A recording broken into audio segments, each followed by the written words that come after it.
Welcome to special drive. మీకో దండం మీ రాజకీయాలకు దండం అంటున్నారు జీవీ రెడ్డి. ఇలాంటి స్టేట్మెంట్ ఎందుకు వస్తుంది? అంతేకాకుండా గత 4 సంవత్సరాల నుంచి టీడీపీ పార్టీకి ఒక నిబద్ధత గల కార్యకర్తగా పనిచేయడంతో పాటు ఏదైతే పార్టీకి సంబంధించిన వాయిస్ని అటు మీడియా సమావేశాల్లో కానివ్వండి, ఇటు టీవీ డిబేట్లలో కానివ్వండి చాలా గట్టిగా వినిపించి తను అందరి మనల్ని పొందిన వ్యక్తిగా ప్రతి ఒక్కరికి తెలుసు. అదే సందర్భంలో ఆయన రాజీనామా చేయడం ప్రతి ఒక్కరిని అంటే ఆశ్చర్యపరిచింది, అదే సందర్భంలో ఆలోచింపజేస్తుంది అన్న విషయం కూడా మనం ఖచ్చితంగా చెప్పాల్సిన అవసరం కనిపిస్తుంది. అంతకీ అసలు ఏం జరుగుతుంది అన్న విషయం పైన ఒకసారి డిస్కస్ చేస్తే, అడ్డగోలుగా రిక్రూట్ అయిన వ్యక్తులను తొలగించాలని ఆదేశాలు ఇవ్వడమే ఆయన చేసిన తప్ప, టీడీపీ విపక్షంలో ఉన్న సమయంలో ఆడవారి మనోభావాలను దెబ్బతీసిన వ్యక్తులను గుర్తించడమే తప్ప, చైర్మన్ హోదాలో ఆదేశాలు ఇచ్చిన ఆయన క్రింద స్థాయి అధికారి పట్టించుకోరా, ఆధారాలతో సహా నిరూపించినా పట్టించుకోరా? ఇదేనా పార్టీ కోసం కమిటెడ్గా పనిచేసి పదవి దక్కించుకున్న వ్యక్తి పట్ల ప్రభుత్వం వ్యవహరించే తీరు? ప్రస్తుతం ఈ ప్రశ్నలే సోషల్ మీడియాలో వైరల్గా మారాయి.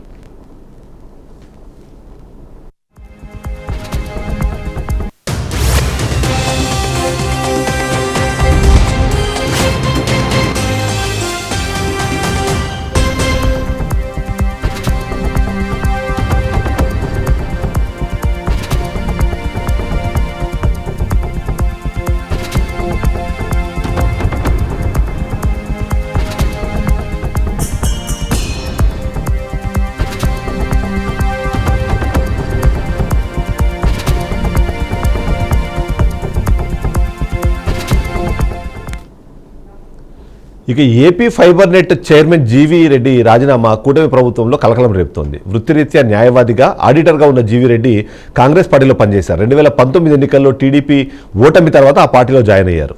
ఆయన అర్హతలకు అనుగుణంగా పార్టీ జాతీయ అధికార ప్రతిపత్తిని కట్టబెట్టింది. పార్టీ ఇచ్చిన పదవిని చాలా గౌరవంగా కాపాడుకున్నారు. పార్టీ కోసం కష్టపడ్డారు. పార్టీ స్టాండ్ను టీవీల షోల వేదికగా బలంగా వినిపించారు. ఇక అప్పటి అధికార వైసీపీ తప్పులను ఎండగట్టే ప్రయత్నం చేశారు. తూటాల లాంటి మాటలతో వైసీపీ ప్రభుత్వ పెద్దలను, వైసీపీ నేతలకు ఉక్కపోత పోయించారు. ఇక వైసీపీ ప్రభుత్వంలో జరిగిన వైఫల్యాలు, ఆ పార్టీ నేతల తీరును పలుమార్లు తనదైన శైలిలో ఖండించారు. 2024 ఎన్నికల్లో కూటమి ప్రభంజనం సృష్టించడంలో ఆయన పాత్ర కూడా ఉంది. అదే సందర్భంలో దీంతో కార్పొరేషన్ చైర్మన్ పదవిని ఆయన దక్కించుకున్నారు.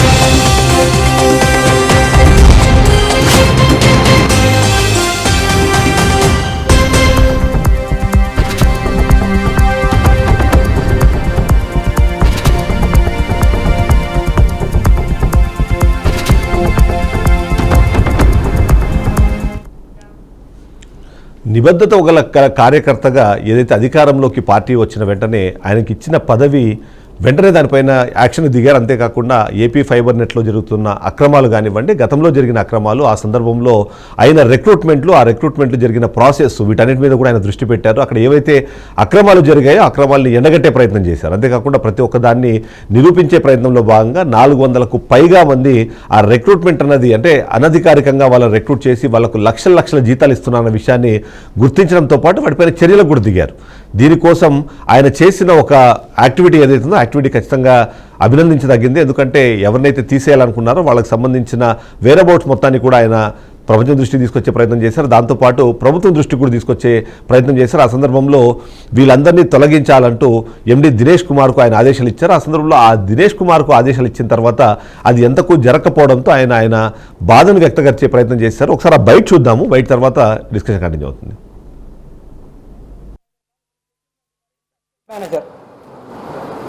సో ఇది మూడోది ఏంటంటే, మీ అందరికీ తెలుసు, నేను డిసెంబర్ 24వ తేదీన ప్రెస్ మీట్ పెట్టి 410 మందిని ఒకే రోజు ఇర్రెగ్యులర్ ఎంప్లాయీస్ అని చెప్పేసి నేను తీసేయడం జరిగింది. గుర్తుంది కదా అందరికీ, మీ అందరికీ, మీడియా వాళ్ళకి. అయితే ఒకసారి చైర్మన్ స్థానంలో ఒక ఆఫీసు డెసిషన్ తీసుకున్న తర్వాత 410 మంది తీసేయమన్న తర్వాత వాళ్ళందరూ ఇర్రెగ్యులర్ ఎంప్లాయీస్, అంటే వాళ్ళకి ఏం నోటీస్ పీరియడ్ కూడా ఇవ్వాల్సిన అవసరం లేదు. ఈ రోజుకి అంటే దాదాపు 2 నెలలు అవుతున్నా కూడా ఈ రోజుకి ఒక్క ఎంప్లాయీని కూడా తీసేటట్టుగా అఫీషియల్ ఆర్డర్స్ ఇవ్వలేదు. వాళ్ళందరికీ డిసెంబర్ శాలరీస్ పే చేయడం జరిగింది, జనవరి శాలరీస్ పే చేయడం జరిగింది. ఇప్పుడు మళ్ళీ ఫిబ్రవరి కూడా ఈరోజు ఇంకా 10 రోజులు ఉంటే ఈ నెల కూడా అయిపోతుంది, ఈ నెల కూడా శాలరీస్ పే చేయాలి. ఎందుకంటే నేను ఇన్స్ట్రక్షన్స్ ఇచ్చినా కూడా అఫీషియల్గా అధికారులు ఆర్డర్స్ ఇవ్వకపోతే అది ఎండీ గారు కావచ్చు లేదా ఈడీ హెచ్ఆర్ కావచ్చు, ఆ రోజున ఈడీ హెచ్ఆర్ ఇవ్వకపోతే అది అఫీషియల్గా వాళ్ళు ఉన్నట్టే లెక్క. సో ఈరోజు జీతాలు పెద్దారు దాదాపు ₹1,50,00,000 ఎవరికి పుట్టింది అండగా ఇది. ఈరోజు ఎవరు కట్టాలి డబ్బులు? ఇదంతా ఇర్రెగ్యులర్ ఎంప్లాయీస్ వాళ్ళు, రెగ్యులర్ ఎంప్లాయీస్ కూడా కాదు. ఎందుకు ఆఫీస్ ఆర్డర్స్ ఎవరు? 24 డిసెంబర్లో నేను టెర్మినేట్ చేసిన తర్వాత క్లియర్గా ఇన్స్ట్రక్షన్ చేయడం జరిగింది. తర్వాత మొన్న 28 జనవరి తేదీన మినిస్టర్ గారు ఇక్కడికి వచ్చి రివ్యూ చేసి ఆ రోజు మినిస్టర్ గారికి చెప్పడం జరిగింది.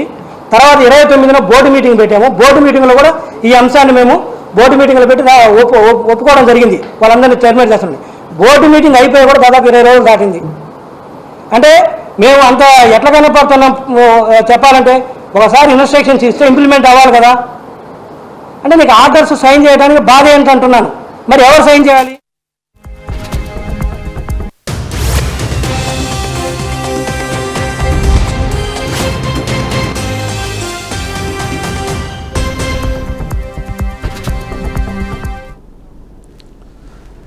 చైర్మన్ హోదాలో తనకున్న అధికారాలను ఉపయోగించి ఎవరైతే ఇర్రెగ్యులర్ ఎంప్లాయీస్ ఉన్నారో వాళ్ళందరినీ టర్మినేట్ చేసే ఒక నిర్ణయం తీసుకున్నారు. ఆ నిర్ణయానికి కారణాలు కూడా అందరికీ చెప్పే ప్రయత్నం చేశారు జీవీ రెడ్డి. అయితే ఈ సందర్భంలో ఆయన ఇచ్చిన ఆదేశాలను బేఖాతరు చేస్తూ ఆయన డిసెంబర్లో ఎవరైతే ఈ ఇర్రెగ్యులర్ ఎంప్లాయీస్ని గుర్తించారో వాళ్ళని టర్మినేట్ చేస్తూ నిర్ణయం తీసుకొని దాన్ని ఎగ్జిక్యూటివ్ కమిటీకి పంపించారు. వాళ్ళు ఇప్పటిదాకా దాని మీద ఎలాంటి చర్యలు తీసుకోకపోవడము, వాళ్ళని టర్మినేట్ చేయకపోవడంతో గత 2 నెలల నుంచి వాళ్లకు జీతాలు చెల్లించే పరిస్థితి వస్తుంది. దాదాపు నెలకు ₹1,50,00,000 పైగా జీతాలు చెల్లించడం, అది అన్నది ఖచ్చితంగా ఇప్పటికే నష్టాల్లో ఉన్న ఏపీ ఫైబర్ నెట్కి అది నష్టం కాబట్టి అది దాని మీద చర్యలు తీసుకోవాలని చెప్పి ఆయన కోరుకున్న పరిస్థితి కనిపిస్తుంది. అది జరగని సందర్భంలోనే ఆయన కోపం వచ్చింది. మనం చూస్తున్నాము. దానికి సంబంధించి ప్రతి ఒక్కరితో మాట్లాడే ప్రయత్నం చేశారు. దీనికి సంబంధించిన విషయాన్ని మంత్రి దృష్టికి తీసుకెళ్లి మంత్రి ద్వారా కూడా చెప్పించిన ప్రయోజనం లేకపోవడంతోనే ఆయన బాధపడ్డట్టుగా కనిపిస్తోంది. అందులో భాగంగానే ఆయన చైర్మన్ పదవికి రాజీనామా చేయడము, రాజీనామా చేసిన తర్వాత ఖచ్చితంగా నేను పార్టీతో పాటు ఏదైతే ఏపీ ఫైబర్ నెట్ చైర్మన్ పదవి ఉందో రెండింటికి నేను రాజీనామా చేస్తున్నాను, ఇకపై కేవలం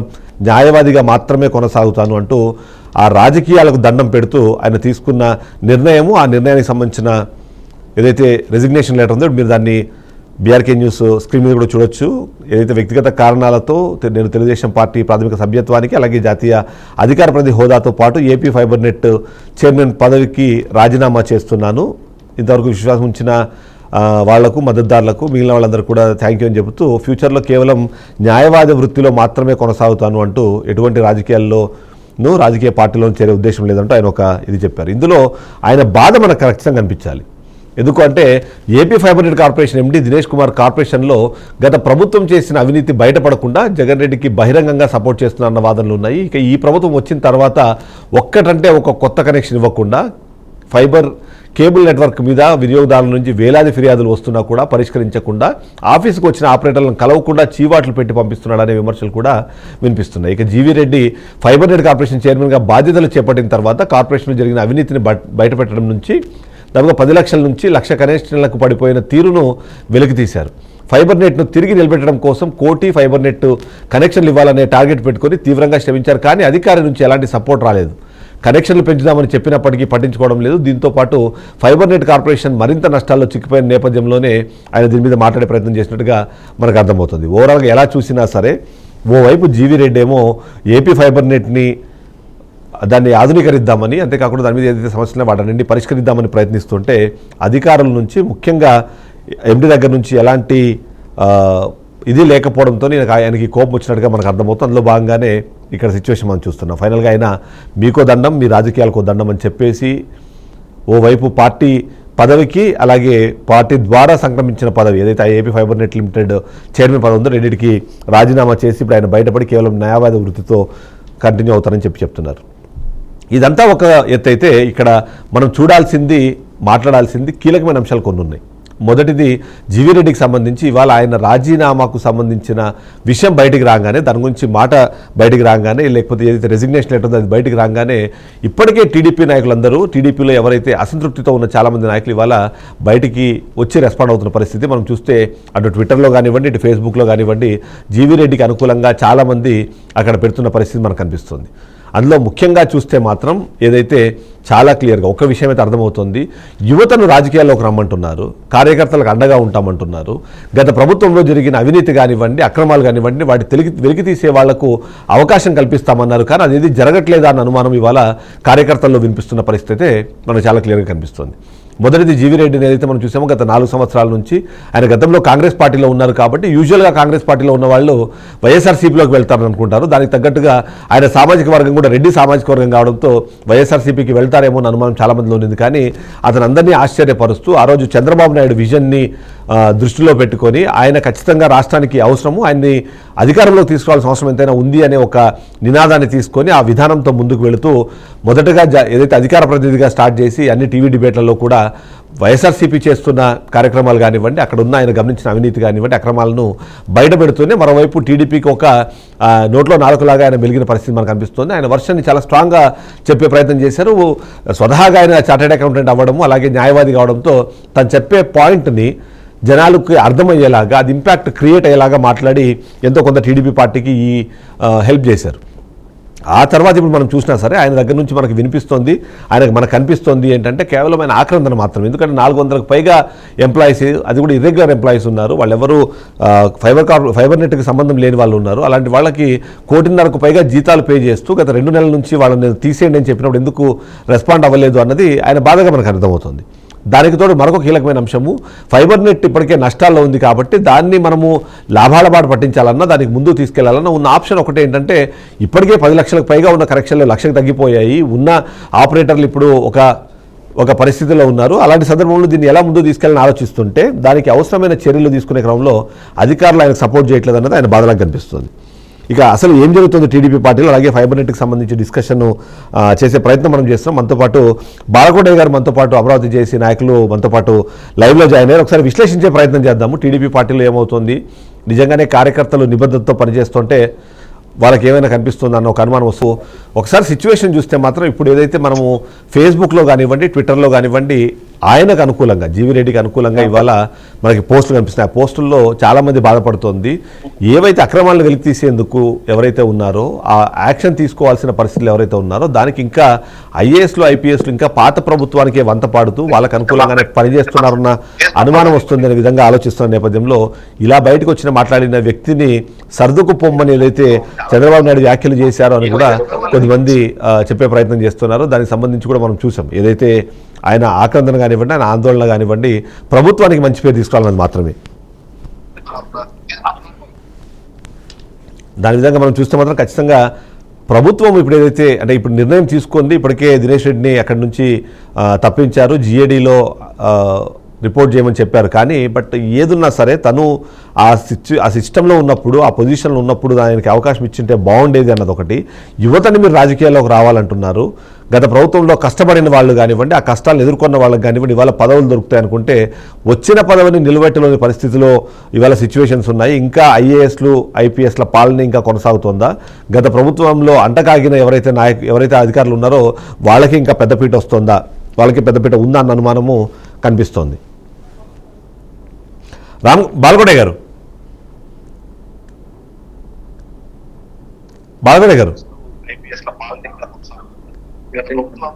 గుడ్ మార్నింగ్.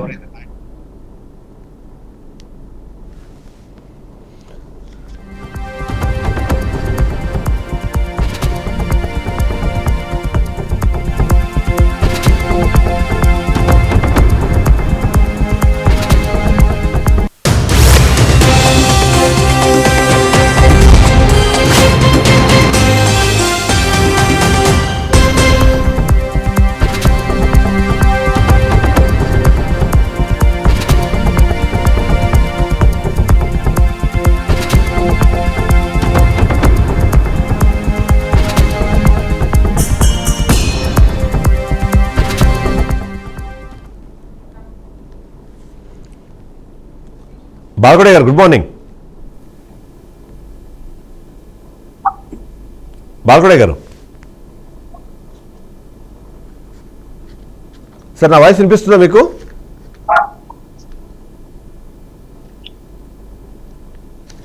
బాలకోటయ్య గారు,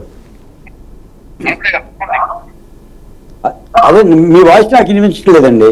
వినిపించట్లేదు. ఒకసారి నేను టెక్నికల్ వాళ్ళని చెక్ చేయమని చెప్తాను. ఒకసారి అది చూద్దాం, వాయిస్ వెళ్ళట్లేదు అన్నది. అయితే ఇక్కడ ఓవరాల్గా చూస్తే మాత్రం జీవీ రెడ్డి ఇష్యూలో ఒక కొత్త సమస్య అయితే ఇక్కడ మనకు కనిపిస్తుంది.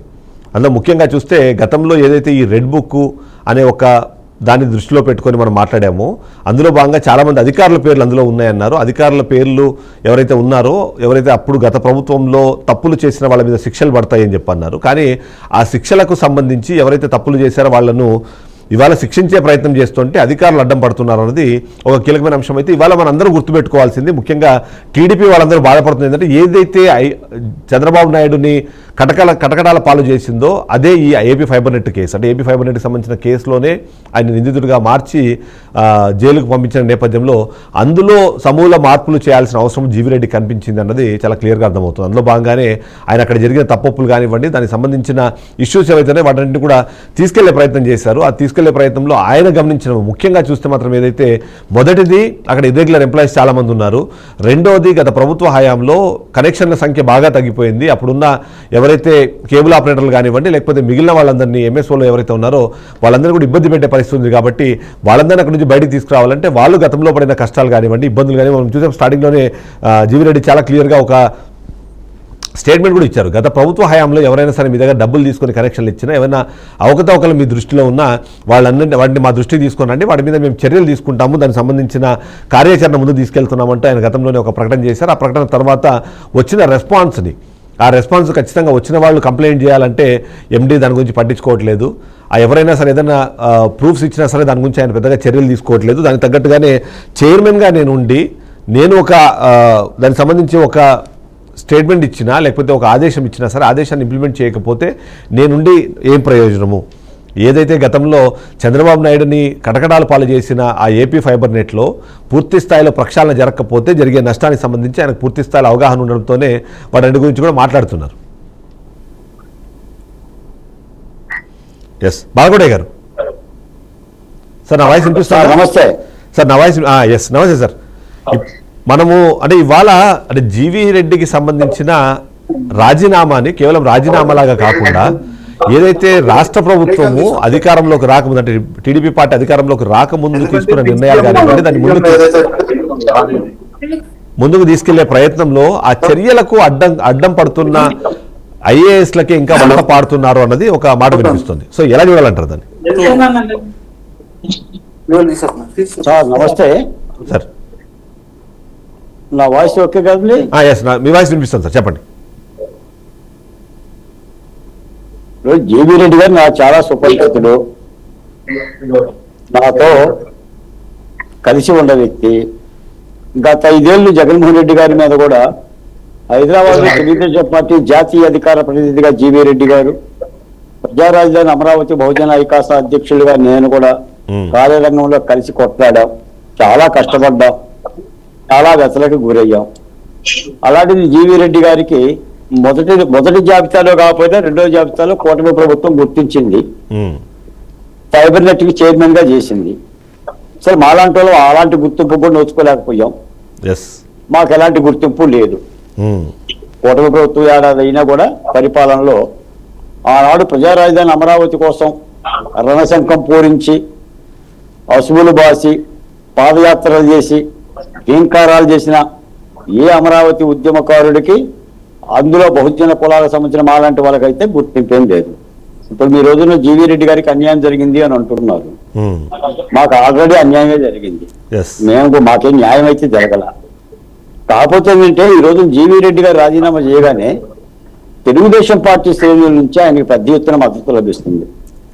తెలుగుదేశం పార్టీ సోషల్ మీడియా శ్రేణుల నుంచి కానీ ఇతర మీడియా శ్రేణుల నుంచి కానీ నాకు తెలిసి ఏంటంటేనండి, అంటే నేను కూటమి ప్రభుత్వంలో లేను కానీ పోరాటం అంటే ఆవేశం కావాలి, ఆక్రోశం కావాలి.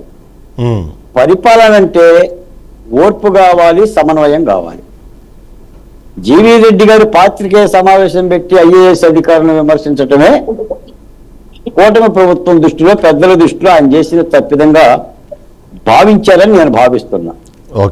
దాని మూలనే ఆయనను ఎలాంటి ప్రెస్ మీట్లు, బహిరంగ ప్రెస్ మీట్లు ఐఏఎస్ అధికారుల మీద బహిరంగ ఆరోపణలు చేయటం ద్వారా ప్రభుత్వం ఇబ్బంది పడుతుంది, ప్రభుత్వం బోనెక్కుతుందనే ఒక సందేశాన్ని గట్టిగా జీవీ రెడ్డి గారి దృష్టికి తీసుకెళ్ళటం మూలాన ఆయన కాస్త కలత చెంది టోటల్ గా పదవికి పార్టీకే రాజీనామా చేశారు. వ్యక్తిగతంగా జీవీ రెడ్డి గారు చాలా చదువుకున్న వ్యక్తి, మంచి నడవడిక వ్యక్తి, ముక్కుసూటి వ్యక్తి. ఆయన ఏదో ఈ ఫైబర్ నెట్ ప్రక్షాళన చేద్దాం, దీన్ని కొద్దిగా బాగు చేద్దాం అని చెప్పేసి ఆయన భావించాడు. ఆయన చేసిన ఆరోపణలన్నీ కూడా సహేతుకమైనవే, ఏది కూడా అబద్ధం కాదు. ఆయన మూలాన ఇబ్బంది పడ్డ వాళ్ళు ఎవరూ లేరు. ఎందుకంటే ఆయనే చెప్పాడు 410 మందిని వైఎస్ఆర్ కాంగ్రెస్ పార్టీ కార్యకర్తలను పెట్టుకుని వాళ్ళ పరిపాటలు కూడా ఆ ఎమ్మెల్యే దుడ్లోనో ఎమ్మెల్యే కొట్టంలోనో పనిచేస్తుంటే జీతాలు తీసుకుంటున్నారంట. అవును. అటువంటి వాళ్ళని 410 మందిని రిమూవ్ చేసినా కూడా 3 నెలలైనా కూడా దానికి సంబంధించిన ఎండి వాలీలు స్పందించలేదు. తిరిగి 1,50,00,000 రూపాయలు వాళ్ళకి జీతాలు పే చేశారు. మళ్ళీ ఈ నెల కూడా పే చేయాల్సి వస్తుంది. రెండోది ఆర్జీవీకి ఇచ్చిన పేమెంట్కి సంబంధించిన నోటీసు కూడా ఇవ్వలేకపోయారు.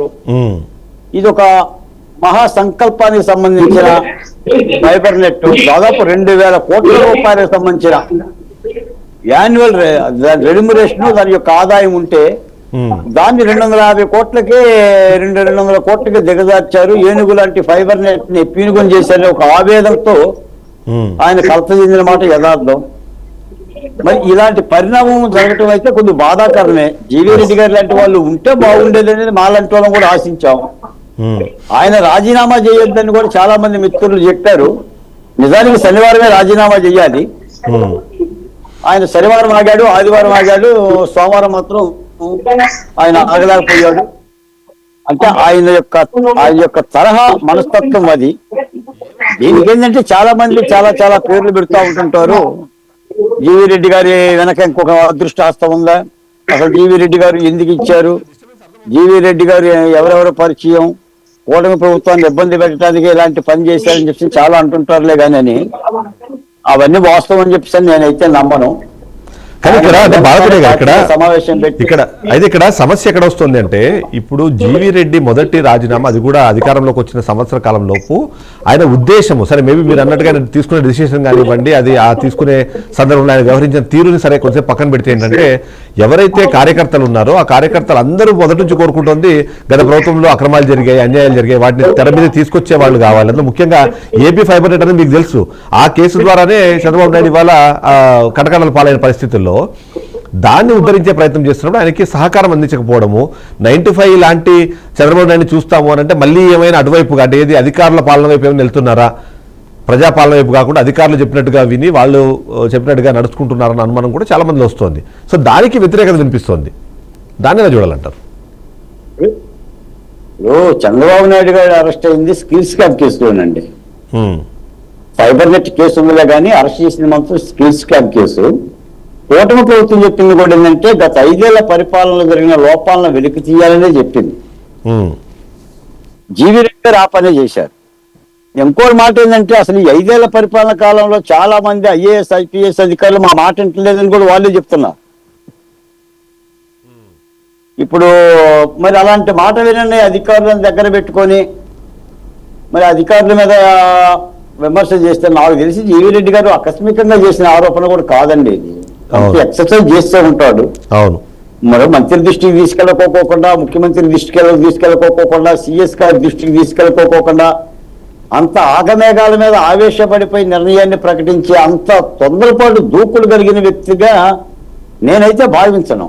ఆ ప్రెస్ మీట్ కూడా ఆయన మినిస్టర్ వచ్చారు, మినిస్టర్కి ఎక్స్ప్లెయిన్ చేశాను, ఆయన చెప్పినా ఇక్కడ రెస్పాండ్ అవ్వట్లేదు అన్నది ఆయన ఆక్రోశం. ఆయనకి కాస్తో కూస్తో పరిణతి ఉంది. కాంగ్రెస్ పార్టీలో పనిచేశాడు, తెలుగుదేశంలో చేశాడు. నిజానికి ఆయనకు కూడా మాకులాగానే ఎమ్మెల్యే సీటు రావాల్సిన అవసరం ఉంది. ఈ ఆర్థిక వ్యయ ప్రయాసంతో ఆ ఎమ్మెల్యే సీట్ ను కూడా ఆయన కాదనుకున్నాడు. నాకు చాలా స్నేహితులండి. నేను 2-3 సార్లు ఆయన కార్యాలయానికి వెళ్ళాను. ఈ మధ్య కర్ణాటక నుంచి నా మిత్రులు చంద్రబాబు నాయుడు గారి క్యాలెండర్ చేస్తే ఆయన కార్యాలయంలో ఆయన చేతుల మీద ఆవిష్కరించుకున్నాను. అంత తొందరపాటు వ్యక్తి అయితే కాదు. మొత్తం ఏంటంటే కలత చెందాడు. కలత చెంది అలా తలొగ్గి ఉండటం అనేది ఇక ఆయన తట్టుకోలేని పరిస్థితులకు వచ్చినట్టున్నాడు. ఎస్ ఉండి ఈ రాజీనామా నిర్ణయం తీసుకున్నాడు. మాకు గనుక ఇలాంటి ఆలోచన చేస్తున్నాడని ముందుగా కనుక తెలుసుంటే మాత్రం తప్పనిసరిగా జీవీ రెడ్డి గారిని రాజీనామా చెయ్యొద్దనే కోరేవాడు నాబోటోడు. అయితే ఇక్కడ ఒక మాట చెప్పండి, దీని ప్రభావం మాత్రం అంటే జీవీ రెడ్డి గారి రాజీనామా తర్వాత మీరు అన్నట్టుగా మొత్తం టీడీపీలో ఉన్న చాలా క్యాడర్ కానివ్వండి, లేకపోతే అసంతృప్తితో ఉన్న వాళ్ళు, లేకపోతే అనుకున్నట్టుగా జరగట్లేదని భావిస్తున్న వాళ్ళు వన్ సైడెడ్గా సపోర్టివ్గానే, అంటే జీవీ రెడ్డికి సపోర్టివ్గానే చాలా మంది వెళ్తున్నారు. అంటే ఇక్కడ ఖచ్చితంగా చంద్రబాబు నాయుడు గమనించాల్సిన అవసరం ఉందంటారా? ఇక్కడ ఒక ప్రధానమైన అంశం గుర్తుంచుకోవాలండి. ఒక జీవీ రెడ్డి అనే అంశం కాదు. కూటమి ప్రభుత్వం అధికారంలోకి వచ్చి ఏడాది అయిన తర్వాత ఏ శక్తులకైతే ప్రాధాన్యత ఇవ్వాలో, పరిపాలనలో భాగం ఇవ్వాలో ఆ శక్తులన్నిటిని కూడా కూటమి ప్రభుత్వం పక్కన పెట్టింది. అందులో ప్రధానంగా మాలంటోళం కూడా ఉన్నాం. అక్కడే దారి తప్పింది. ఏ కాడికి 3 పార్టీలు కూటమి కలిసినాయి కాబట్టి 20:30:60 అనే నామ్స్ లో పోతున్నారు తప్ప నాడు కష్టపడ్డది ఎవరో, నాడు శ్రమ పడ్డది ఎవరో, ప్రజల్లో భాగమైన వాళ్ళు ఎవరో వాళ్ళని దగ్గర తీసుకుంటే బాగుంటుందనే ఒక భావం అయితే కూటమి ప్రభుత్వం ఎక్కడ కనిపించడంలా. అంటే ఈ మాట అంటానికి కూడా తప్పేం కాదు. ఉండమాట అంటానికి ఉలికెందుకు నాకు మాత్రం. ఏడాది పరిపాలన జరిగిన తర్వాత ఇప్పుడు మేము ఉన్నాం sir. Where is the Balakota అంటే Balakota is the on the road. రహదారి మీద ఉన్నాం. 14 సార్లు అవసరిస్ట్ అయ్యాం, ఆర్థికంగా ధ్వంసం అయ్యాం. చాలా చేసినోడు ఏం లేడు. ఆఖరికి మా సామాజిక కులాలు సత్యవర్ధన్ని కిడ్నాప్ చేస్తే కానీ వల్లభనేని వంశీ అరెస్ట్ అయ్యాడు. అవును, ఇక్కడ కూడా పెట్టుబడి మేమే కదండి. వల్లభనేని వంశీ అరెస్ట్కి పెట్టుబడి ఎవరు? సత్యవర్ధన్. అతను దళితుడు. ఇప్పుడు వైకాపా పార్టీకి అరాచకాలకు పెట్టుబడి ఎవరు? డాక్టర్ సుధాకర్, అతను ఒక దళితుడు. అవును. డ్రైవర్ సుబ్రహ్మణ్యం, అతను ఒక దళితుడు.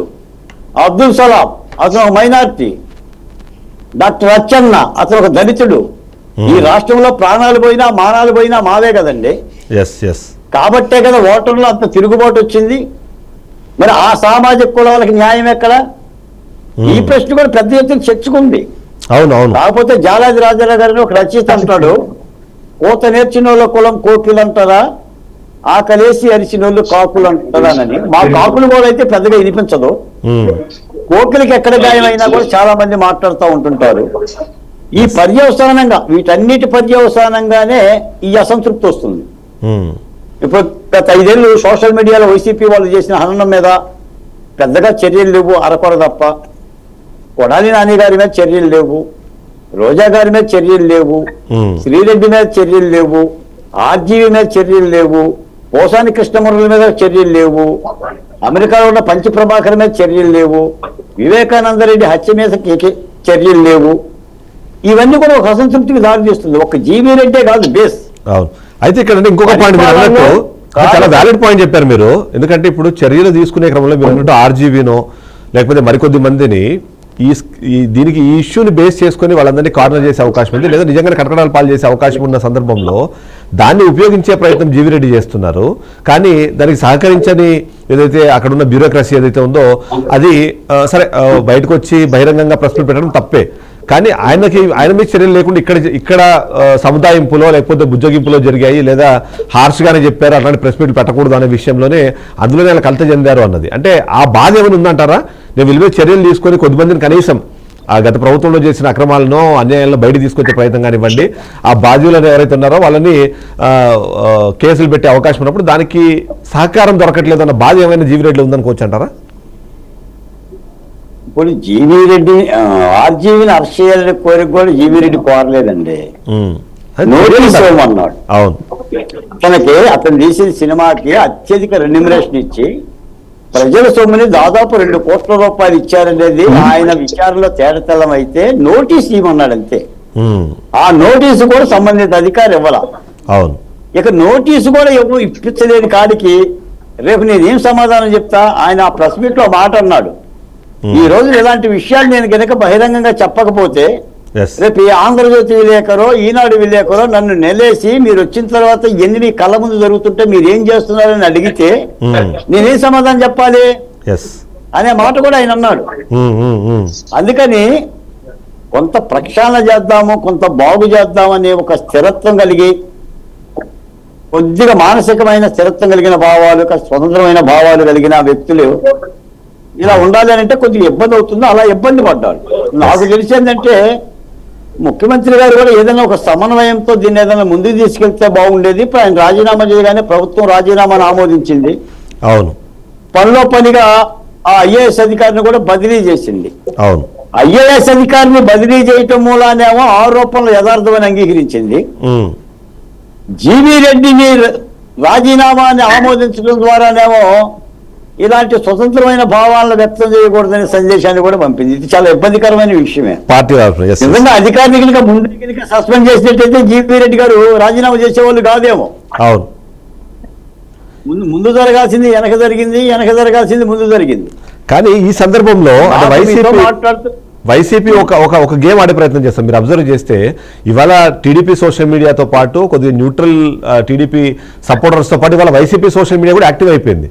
జీవీ రెడ్డికి జరిగిన అన్యాయము, ఈ అన్యాయం జరిగే క్రమంలో ఒక రెడ్డి కులస్తుడిని మళ్ళీ ఇబ్బంది పెడుతున్నారు. అక్కడ మళ్ళీ ఒక సామాజిక వర్గాన్ని మధ్యలో తీసుకొచ్చేసి ఆ గేమ్ కూడా ఆడే ప్రయత్నం చేస్తుంది. సో వీటిని గమనించాల్సిన అవసరం లేదంటారా టీడీపీ పార్టీకి?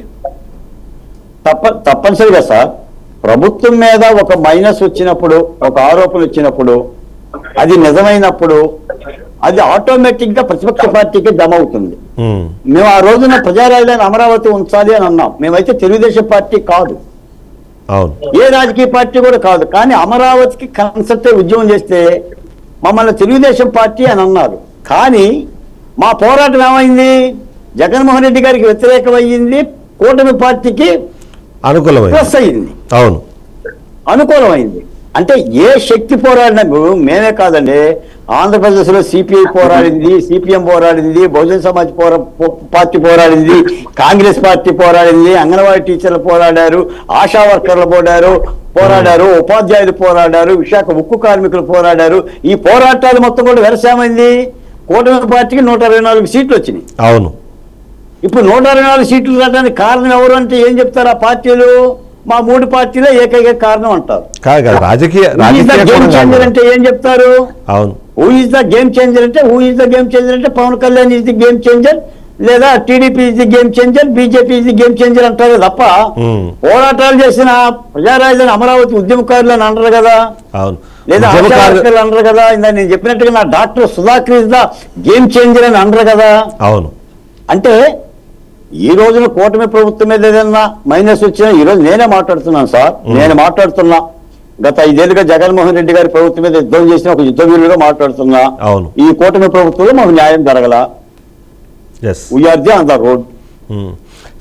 అమరావతి మీద మహిళల మీద పెట్టిన కేసు ఏ ఒక్క కేసు ఎత్తేలా వాళ్ళు కోర్టులు తిరుగుతూనే ఉన్నారు. తప్ప రాజధానిలో భూములు ఇచ్చిన రైతుకు మేలు జరిగిన దాఖలాలు అయితే నాకు తెలిసి లేదు.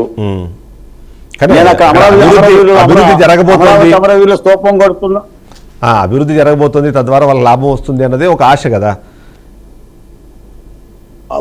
అభివృద్ధి జరిగిన తర్వాత వస్తుంది, మరి ఇప్పుడు భూ తినాలి కదా. అవును, అవును. ఇప్పుడు ఎండమంటారా? అయితే ఇప్పుడు ఎదుర్కోలేరు కదా.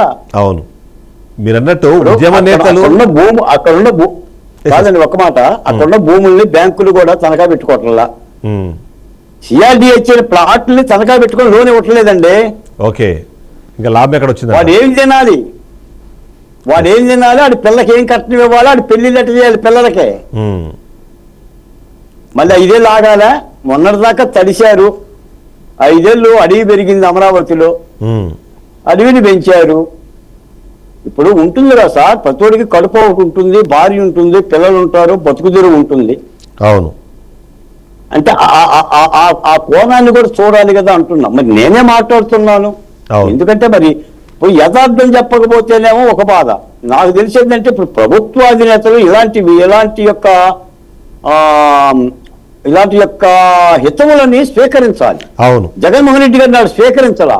అవును, జగన్మోహన్ రెడ్డి గారు నాడు చాలా మంది కూడా వైఎస్ఆర్ కాంగ్రెస్ పార్టీ మంత్రులు, ఎమ్మెల్యేలు విడిగా గంటని ఒకడు, అరగంటని ఒకడు, 100 వీడియోలు ఒకడు, బోబోబోని ఒకడు, పిచ్చిగా మాట్లాడినా, కొడాలి నాని మాట్లాడినా, వల్లభనేని వంశీ మాట్లాడినా, రోజా గారు మాట్లాడినా జగన్మోహన్ రెడ్డి గారు ఎక్కడ కంట్రోల్ చేయాల. ఇది తప్పు అని అనలా. వెరసి ఏమైందంటే ఆయన బటన్ నొక్కుడు కంటే ఈ నొక్కుడు ఎక్కువైపోయింది. చాలా మైనస్ తెచ్చింది. ప్రజల్లో ఏవగింపు అవన్నీ క్రియేట్ అయినాయి. కరెక్ట్ మీరు అన్న పాయింట్. ఇప్పుడు రాజు అంటే రాజు ఒక్కడు మంచోడు ఉంటే కుదరదండి. అవును. రాజు దగ్గర ఉండే మంత్రులందరూ మంచోళ్ళు కావాలండి. అవును. ఆ మంత్రుల దగ్గర ఉండే పరిపాలకులు సైన్యం అంతా పంచుకుండాలి. ఇప్పుడు నేను ఒక మాట చెప్తా, సేనలు చెదిరిన సేననాథుడిది తప్పు, ఆలమందల చెదిరిన పశువుల కాపరిది తప్పు. ఇప్పుడు ఆవులు చెదిరిపోయింది అనుకోండి, దాన్ని కాసేవాడి తప్పు. అవును. సైన్యం చెదిరిపోయింది అనుకోండి, సైన్యాధ్యక్షుడి తప్పు. ఈ రోజున ఒక పార్టీ మీద ఒక ప్రభుత్వం మీద ఇబ్బంది పడుతుంది, ఆరోపణలు వస్తుంది అంటే ఆ పరిపాలకుడిదే తప్పు అవుతుంది. అవును. ఇవన్నీ కూడా చూసుకోవాల్సిన అవసరం ఉంది. కాకపోతే నేనేంటంటే జీవీ రెడ్డి గారి మిత్రుడిగా అది తొందరపాటు అని మనం అంటున్నాము. ఆయన అయితే తొందరపాటు అనే మాటను కూడా స్వీకరించడానికి సిద్ధంగా లేడు. కొంత సంయమనంతో ఆలోచించి సమన్వయంతో ఆలోచిస్తే బాగుండేది. ఎందుకంటే మాలాంటి వాళ్ళు ప్రభుత్వంలో ఉండాల్సిన అవసరం ఉంది. పరిపాలన ఎప్పుడు కూడా యథారాజా తదా ప్రజలా ఉండకూడదండి. అవును. ఒక కొంగొత్తుగా ఉండాలి, కొంగొత్త మకరంగా ఉండాలి. మేము చంద్రబాబు నాయుడు గారి పరిపాలన కూడా అదే ఆశించాము. మాల్గొండ గారు, ఇక్కడ మీరు అన్నట్టుగా ఇవాళ కేవలం రాజకీయ నాయకులు లేకపోతే వీళ్ళే కాకుండా మీరంటూ ఉద్యమ నేపథ్యం నుంచి వచ్చిన వాళ్ళను కూడా ప్రభుత్వంలో భాగస్వామ్యం చేస్తే ఆ తరహా ఆలోచన విధానం కానివ్వండి, లేకపోతే అక్కడ ప్రజలు ఏమనుకుంటున్నారు, ఆ యాంగిల్లో ప్రజలు ఎలా చూస్తున్నారు అన్నది కూడా ప్రభుత్వం తెలిసే అవకాశం ఉంది. సో దీన్ని ఎందుకు మిస్ చేసుకుంటున్నారు అన్నది కూడా ఒక పాయింట్ అయితే ఖచ్చితంగా గుర్తించాల్సిన అవసరము, మాట్లాడాల్సిన అవసరం అయితే కనిపిస్తుంది. ఏమంటారు? చాలా చక్కని ప్రశ్న అడిగారండి మీరు. దీనికి చాలా స్పష్టంగా చెప్తున్నా. నిజంగా బీఆర్కే న్యూస్ గనక, కూటమి ప్రభుత్వం కానీ తెలుగుదేశం గనక పెద్దలు గనక ఈ ఛానల్ చూస్తే దీన్ని మీరు ఆలకించాలి. మొదటి విషయం ఏంటంటే, ఏ రాజకీయ పార్టీకైనా కార్యకర్త అండా గుండె. కార్యకర్త లేని పార్టీ ఎట్టి పరిస్థితుల్లో అధికారంలోకి రాబోదు. ఇది నేను చెప్తున్న మాటే కాదు. 150 సార్లు చంద్రబాబు నాయుడు గారు చెప్పారు, 150 సార్లు లోకేష్ గారు చెప్పారు. ఈ రోజున ఆ కార్యకర్తల్ని కూటమి ప్రభుత్వం లేదా తెలుగుదేశం పార్టీ ప్రభుత్వం ఎక్కడ పెట్టుకుంది అనేది ఆలోచించాలి. జగన్మోహన్ రెడ్డి గారి మాటల్లో చెప్పాలంటే, జగన్మోహన్ రెడ్డి గారే సాక్షాత్ ఇటీవల చెప్పాడు, నేను కార్యకర్తలను దూరం చేసుకున్నాను, వాలంటీర్లను దగ్గర చేసుకున్నాను. జగన్ 2.0లో అలా జరగదు, జగన్ 2లో అలా జరగదు, కార్యకర్తలకు ప్రాధాన్యత ఇస్తానని ఆయనే చెప్పాడు. ఆ మాట నిజం. ఎందుకంటే ప్రభుత్వం 3 ఏళ్ల పరిపాలనలో పేర్ని నాని గారు ఆనాడు మంత్రిగా ఉండి ఒక మాట అన్నాడు, మేమంతా నిమిత్త మాత్రులమే, ఎమ్మెల్యేలు నిమిత్త మాత్రులు, మంత్రులు నిమిత్త మాత్రులు, జడ్పీటీసీలు, సర్పంచులు, మండలాధ్యక్షులు నిమిత్త మాత్రులు, volunteer to CM, CM to volunteer అనే మాట అన్నాడు. జగన్మోహన్ రెడ్డి గారు వాలంటీర్లను పెట్టుకుంటే పని జరిగిద్దని భావించాడు, పప్పులో కాలేశాడు, కార్యకర్తలు కూడా దూరం అయిపోయారు. ఈ రోజున కార్యకర్తలు ఉండబట్టే తెలుగుదేశం పార్టీకి ప్రధానంగా 40 సంవత్సరాల రాజకీయ జీవితంలో దాన్ని బతికిస్తున్నది, దానికి ఊపిరి పోస్తుంది కార్యకర్తలేనండి. మొన్న చంద్రబాబు నాయుడు గారు అరెస్ట్ అయితే ఆయన బతికిచ్చింది కార్యకర్తలండి. అమెరికా టు అమరావతి వరకు, అమరావతి టు అమెరికా వరకు మాకు తెలుసు అండి. ఎందుకంటే బాలకోట రాజధాని ఉద్యమం చేసిందంటే బాలకోట కాస్త కుస్త అండదండలో ఎన్ఆర్ఐదే. అవును. ఆ రాష్ట్రం బాగుపడాలి, బాలకోట ఇలాంటి బహుజన కులాల నాయకుడు ఉద్యమం చెయ్యాలి, చంద్రబాబు నాయుడు గారు గుర్తించినా గుర్తించకపోయినా మనం ఆదుకుందాం అని చెప్పి అలా చెయ్యి కలిపి యుద్ధం చేశారు సార్. అవును. మీకు సొంత డబ్బులు పెట్టుకొని ఉద్యోగాలు మానేసి అమెరికా నుంచి ఆంధ్రప్రదేశ్ వచ్చి పనిచేసింది ఎవరు? కార్యకర్త కాదా? ఏ పదవిని ఆశించి పనిచేశాడు అతను? ఈ రోజు తెలుగుదేశం పార్టీ 3 యుద్ధాలు చేసిందండి. ఆగస్టు సంక్షోభం గాని, విభజన సంక్షోభం గాని, మొన్న 23 స్థానాల నుంచి జగన్మోహన్ రెడ్డి గారి సంక్షోభం గాని, ఈ 3 సంక్షోభాల్లో తిరిగి తెలుగుదేశం పార్టీ అధికారంలోకి వచ్చి దాదాపు 144 సీట్లు పోటీ చేసి 134 సీట్లలో గెలిచిందంటే ఖచ్చితంగా అది కార్యకర్త శ్రమ అండి. అవును. అతగాలి రక్త మాంసాలు. ఆ కార్యకర్త నుంచి వచ్చే ప్రతి వేవుని, ప్రతి స్పందనని, ప్రతి గుండె లబ్డబ్ని చంద్రబాబు నాయుడు గారు రికార్డ్ చేయాలండి. వీళ్ళు ఏదో చెప్తారు, మేమేదో ఫోనుల్లో సమాచారం కొనుక్కుంటున్నాం, మీ పల్స్ కొనుక్కుంటున్నాం, మీ వ్యవహారం కొనుక్కుంటున్నారు తప్ప సాధారణంగా గ్రామాల్లో కనిపిస్తుందండి ఎవరేమనుకుంటున్నారు. దాని అంతా అన్నమంతా పట్టుకొని అక్కడ వెతికి పట్టుకుంటే సరిపోతుంది. అవును. కార్యకర్త ఎలా ఉన్నాడు? ఇప్పుడు కూటమి ప్రభుత్వ పరిపాలనలో తెలుగుదేశం పార్టీకర్త 1 ఏడాది కాలంగా ఎలా ఉన్నాడు అని ఒక ప్రశ్న ఇవ్వండి. అవును. నాకు తెలిసి సంతోషంగా ఉన్నట్టయితే కనిపించడంలా.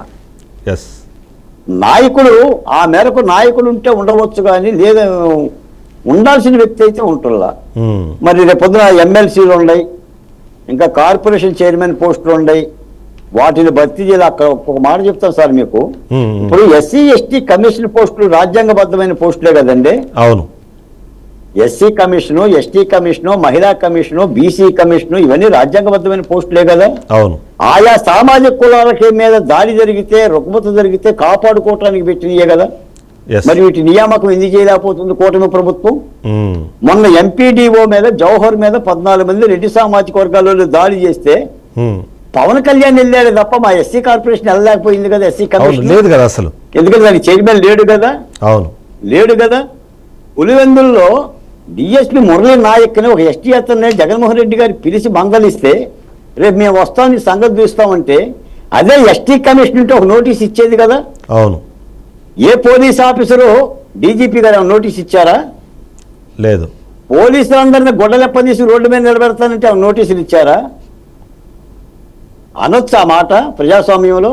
ఉమ్, ఒక మాజీ ముఖ్యమంత్రి పోలీసు వాళ్ళని గొడ్డలెప్పదీసి రోడ్డు మీద నిలబెడతానంటే పోలీసులు స్పందించకూడదండి, ఉమ్, ఒక నోటీస్ ఇవ్వకూడదండి. ఎస్. ఇప్పుడు ఎవరు భయపడుతున్నట్టు మరి ఇప్పుడు జగన్మోహన్ రెడ్డి గారి మాటలకి? కూటమి భయపడుతుందా లేదా వైఎస్ఆర్ కాంగ్రెస్ పార్టీ భయపడుతుందా? ఇవన్నీ కూడా పరిపాలనలో ప్రజలు చూస్తారు. Yes. చూసేదే ఉంది సార్. మేము ఎన్నెన్నో ప్రాణాలు, మానాలు, దుర్మార్గాలు. ఇంకోటి మీకు ఒక మాట చెప్తాను. ఉమ్, జమీన్ రైతుల పత్రిక అంటే నెల్లూరు, ఈ పత్రిక 100 ఏళ్ళు అవుతుంది. ఓకే. ఇది గనక ఒక అక్షరం రాస్తే సత్యం అని అర్థం. నేను నెల్లూరులో పనిచేస్తా. దీని ఎడిటర్ డోలేంద్ర ప్రసాద్ గారు నా గురువు. ఉమ్, ఉమ్, వీళ్ళు ఏం రాశారంటే పాతరేసిన భూతానికి ప్రాణం పోస్తున్నారు. ఓకే. అంటే ప్రజలలో ఆయనే మేలు కదా అనే భావం వ్యాప్తి చెందుతుంది. ఉమ్, వాళ్ళే అయితే బాగా దొరుకుతారనే దురాశతో రాష్ట్రాన్ని అసురగణానికి అప్పచెప్పిన నాయకులు. అరుంధతి సినిమాలో పశుపతి వలె బతికొచ్చి రంకెలు వేస్తున్న వైఎస్ జగన్. మరి అరుంధతి సినిమాలో కనుక పశుపతిని బంధిస్తే అవును, అవును, అవును. మనమే తాళాలు తీసేసి తలుపు తీసినట్టుగా ఉమ్, ఓటమి ప్రభుత్వం లోపాలు చేస్తే తిరిగి జగన్మోహన్ రెడ్డి గారికి అవకాశం అనేది ఈ వార్త సారాంశం. ఎస్. దాన్ని గుర్తించాల్సిన అవసరం టీడీపీకి ఉంది. ఇప్పుడు అంతే కదా. అవును. ఇప్పుడు మనం గతంలో చెప్పాం, జగన్మోహన్ రెడ్డి గారిని మేమే చెప్పాం, జగన్మోహన్ రెడ్డి గారు మీరు మీ ముఖ్యమంత్రి పదవిని ఉమ్, తాంబూలంలో పెట్టి ఆకుబొక్క ఇచ్చి చంద్రబాబు నాయుడు గారికి అప్పు చెప్తున్నారు, మీ విధానాలు మార్చుకోండి అని అన్నాం. అవును. ఆయన వెళ్ళ న్యాయస్థానం చెప్పింది, అయ్యా బాబు అమరావతి జోలికి బామాకయ్యా, అది రాజ్యాంగబద్ధంగా ఏర్పడింది, ఒకసారి తీర్మానం చేశారు, అంతకంటే నీకు కావాలంటే ఢిల్లీ పోయి ఆ 3 రాజధానులు కావాలని విభజన చట్టాన్ని అడుగు అందే. అవును. లేదు లేదు అన్నాడు. ఇక్కడేమో 3 రాజధానుల బిల్లుని వెనక్కి తీసుకుంటానన్నాడు. హైకోర్టుకి వెళ్ళిపోయి నాకు స్టే కావాలన్నాడు. అవును. ఆఖరికి ఎన్నికల్లో కూడా నేను ఋషికొండకి వెళ్తున్నా, అక్కడే ప్రమాణ స్వీకారం చేస్తున్నా అని చెప్పాడు. అంటే విధానాలు మార్చుకోవాలా అంటే అది ముఖ్యమంత్రి పీఠాన్ని తీసుకెళ్ళిపోయి చంద్రబాబు నాయుడు గారి చేతిలో పెట్టాడు. అంతే. లాస్ట్ మినిట్ లో ప్రజాస్వామ్యంలో మీరు అన్నట్టు అమరావతి రైతుల పోరాటము లేకపోతే మీ ఉద్యమకారుల పోరాటాన్ని నేను గౌరవిస్తున్నాను, మరోసారి అధికారంలోకి వస్తే దాని గురించి ఆలోచిస్తాను అన్నా సరే రిజల్ట్ డిఫరెంట్గా ఉండేదేమో మీరు అన్నట్టు. ఆయనకి చాలా అవకాశాలు వచ్చినాయి సార్. విషయం ఏంటంటే ఏ ప్రభుత్వం అయినా కూడా తప్పు చేస్తుందండి. అవును. ప్రతి ప్రభుత్వమో పల్లె పువ్వులాగా తెల్లగా ఉండదండి. ఉమ్, ప్రతి ప్రభుత్వమో 100కి 100 మార్కులు సాధించదండి. ఒక విద్యార్థి పరీక్ష రాయాలంటే పాస్ మార్కులు కావాలండి, 100కు 100 అక్కర్లా. అవును. పాస్ అవ్వాలి అంటే మంచి ఎక్కువ ఉండాలి, చెడు తక్కువ ఉండాలి. ఎస్. అలా జగన్మోహన్ రెడ్డి గారికి ఏమైందంటే చెడు ఎక్కువైపోయింది, మంచి తక్కువైపోయింది. ఆయన బటనే చూసుకున్నాడు. బటన్ పక్కన పెట్టి ఏం చేశానంటే మొత్తం చెడే. ఎస్. ఈ 2 కాటాలు చేస్తే ఏమైందంటే చెడు ఎక్కువ వచ్చింది, మంచి తక్కువ వచ్చింది. కాబట్టి సమీక్షించుకోవట్లా. అయితే ఇప్పుడు కూటమి ప్రభుత్వాలు ఎలా చూడాలంటారు? ఎందుకంటే మీరు అన్నట్టు వాళ్ళు కార్యకర్తల్ని ఇబ్బంది పెట్టారు, లేకపోతే వాళ్ళు విస్మరించారు కాబట్టి రిజల్ట్ వచ్చింది. ఇప్పుడేమో ప్రస్తుతం ఉన్న పరిస్థితి మీ ప్రకారం కూడా కార్యకర్తల్ని విస్మరిస్తున్నారు, ఇంకా వాళ్ళు అనుకున్నట్టుగా పాలన కొనసాగట్లేదు, వాళ్ళకి అనుకుంటున్నట్టుగా ఏమంటారు అలాంటి ఒక ప్రిఫరెన్స్ దొరకట్లేదు అన్నది అయితే కార్యకర్తలు కనిపిస్తుందని మీ విశ్లేషణ. సో ఏంటంటారు, ఎలా అంటారు? ముందు ఒక మాట ఏంటంటే గత 5 సంవత్సరాలు జగన్మోహన్ రెడ్డి గారి మీద కలబడ్డలకైతే న్యాయం లేదండి. ఈ పార్టీని తెలుగుదేశం పార్టీని గెలిపించడానికి కష్టపడ్డ కార్యకర్తకు కూడా దాదాపుగా అధిక శాతం న్యాయం లేదండి, సంతోషం లేదండి.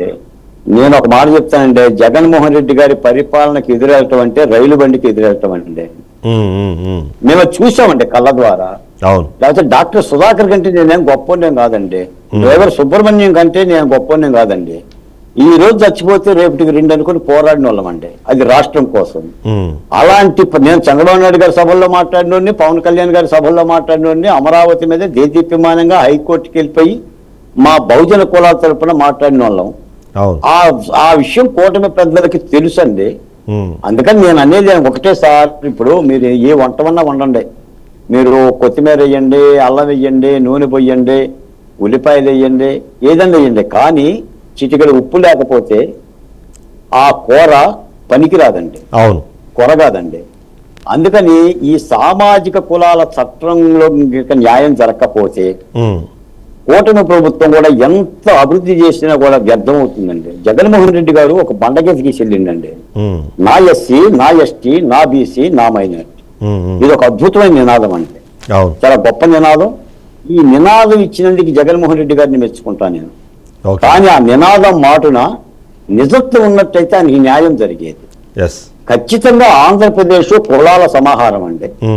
ప్రతి ఓడికి ఆత్మగౌరవం ఉంటుంది, ప్రతి కులానికి ఆత్మగౌరవం ఉంటుంది, ప్రతి కులానికి ఒక ప్రత్యేకమైన అభివృద్ధి ఉంటుంది, ప్రత్యేకమైన సంక్షేమం ఉంటుంది. ఆ దిశగా అడుగులేయాల్సిన బాధ్యత ఉంటుందండి. ఇక మేము వచ్చాము, మేమే కూర్చుంటాము, నా నాయకుడే అని చెప్పేసి అనే వాటాలు వేసుకున్న పద్ధతులు కనుక పరిపాలన జరిగితే ఇంకో వీళ్ళు రాసింది అక్షర సత్యం అవుతుందండి. అయితే లాస్ట్ గా లాంటి వాళ్ళకి కన్క్లూజన్ ఒక్క పాయింట్ చెప్పండి మీరు. ఇది ఏదైతే ఇప్పుడు జరిగినట్టు జీవిరెడ్డి రాజీనామా అన్నది సరే ఒక సందర్భం అనుకుందాము. ఈ సందర్భంలో కార్యకర్తలు వాళ్ళకున్న అసంతృప్తిని, ఆ విమర్శించే గుణాన్ని బయటికి తీసుకొచ్చినట్టుగా అనిపిస్తుంది. సో ఇది టీడీపీ పార్టీకి ఒక కనువిప్పుగా మనం చూడాలంటారా?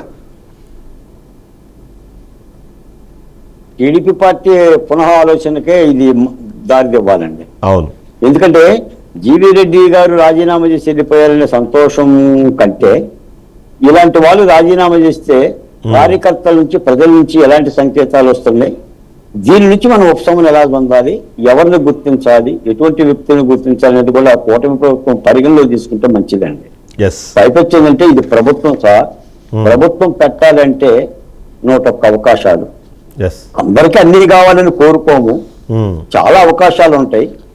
తప్పనిసరి నేను మీకు ఒక మాట చెప్తాను సార్ ఈ సందర్భంగా. రాముడంటే రావణాసురుని వధించినోడు కాదండి, రాతిని నాతిగా మార్చినోడు రాముడు. శబరి ఇచ్చిన పళ్ళను తిన్నోడు రాముడు. కాబట్టి రాముడికి ధర్మ పరిపాలకుడు అనే పేరు వచ్చింది. కృష్ణ భగవానుడు అంటే శ్రీకృష్ణుడితో కురుక్షేత్ర సంగ్రామం చేసినోడే కాదండి, కుచేలుడు తెచ్చిన అటుకుల్ని తిన్నవాడండి శ్రీకృష్ణుడు. అంటే ప్రభుత్వానికి ఈ నిరుపేదల యొక్క మకరందం దగ్గర తీసుకునే తత్వం కావాలండి. ఒక వేదిక మీద చంద్రబాబు నాయుడు గారు నిలబడితే, ఒక వేదిక మీద లోకేష్ గారు నిలబడితే ఆ పక్కన కొన్ని సామాజిక కులాలు ఉండాలండి. అందులో కొంగొత్త ముఖాలు ఉండాలండి. మీకు జగన్మోహన్ రెడ్డి గారు నిలబడితే ఎప్పుడు కూడా 10 మంది మధ్యలో నిలబడతాడు, దూరంగా నిలబడతాం. ఆయనకి ఆనుకొనే ఉంటారండి నాయకులు.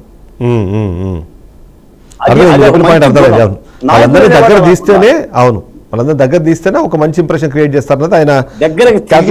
అవును, మన చెయ్యి ఎదుటోడి భుజం మీద చెయ్యేస్తేనే అది ప్రేమకు సంబంధించిన వ్యవహారం. మన చెయ్యి వాడి భుజం మీద పడలేదు అంటే అది వివక్షతకు సంబంధించిన కారణం అండి. అంటే వాడిని తాకకూడదు, వాడిని అంటుకోకూడదు అని.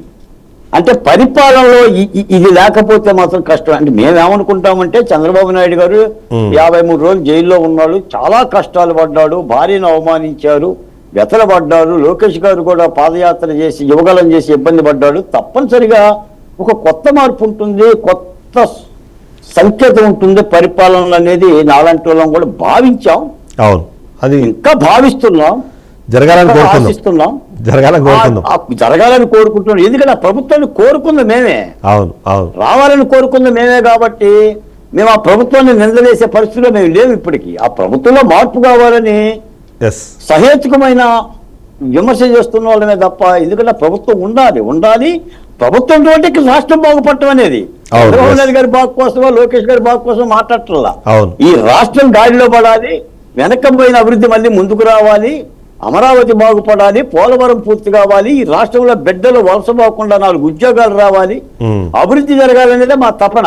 Yes. ఆ దిశగా ఏదైనా ప్రభుత్వం పొంగొత్తగా ఆలోచిస్తే మంచిదనేది మీ ద్వారా కూడా మరోసారి Right. వేడుకుంటున్నాను sir. Right, thank you very much Balkote garu. నిజంగానే మీరు అన్నట్టుగా ఇలా కష్టపడిన వాళ్ళందరికీ పదవుల కన్నా ముఖ్యంగా ఆ రికగ్నిషన్ అన్నది కావాలి.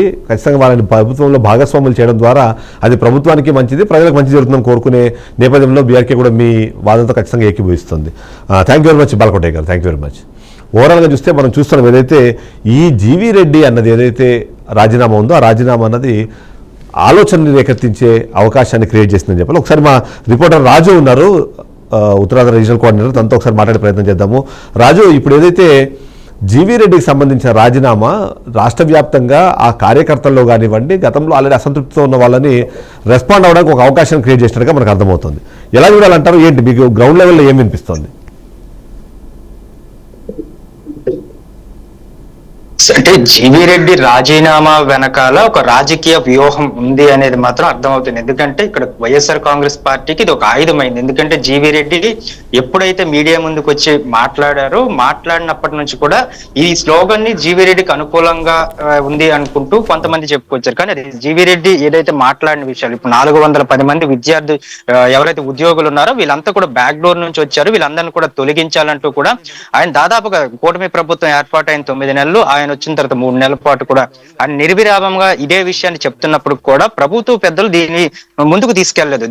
ఒక్కదాంతో అంటే వీళ్ళు ఒక్కరిని తొలగించలేదని మాత్రమే జీవీ రెడ్డి రాజీనామా చేయలేదు, తనకి సముచిత స్నానం దొరకలేదు. ఎందుకంటే గతంలో వైఎస్ఆర్ కాంగ్రెస్ పార్టీ అధికారంలో ఉండేటప్పుడు జీవీ రెడ్డి వైఎస్ఆర్ కాంగ్రెస్ పార్టీ ప్రభుత్వానికి చాలా ఎక్కువగా పోటీ ఇచ్చి ఆయన ఎదుర్కొని నిలబడి టీడీపీ పార్టీ బ్రతకడానికి ఆయన కూడా ఒక పోరాట యోధుడిగా పనిచేస్తారు. అటువంటి పోరాటం కలిగిన వ్యక్తి ఈ రోజు ఎందుకు అసంతృప్తితో ముందుకు వెళ్ళిపోవాల్సి వచ్చింది? ఎందుకంటే 3 నెలల కాలం కూడా ముగవక ముందే ఆయన మళ్ళీ వెనక్కి వెళ్ళారంటే దీనిలో చాలా కారణాలు ఉన్నాయి. దీనికి సంబంధించినంత వరకు ఆయన మీడియా ముందుకు రావడం, అదే విధంగా చాలా ఎక్కువ డబ్బులు, ఎందుకంటే ఏపీ ఫైబర్ కి సంబంధించి కొన్ని కోట్ల ఆదాయం రావాల్సిన దాన్ని అదేది లేకుండా కావాలని చెప్పి నష్టాల పాలు చేస్తున్నారు.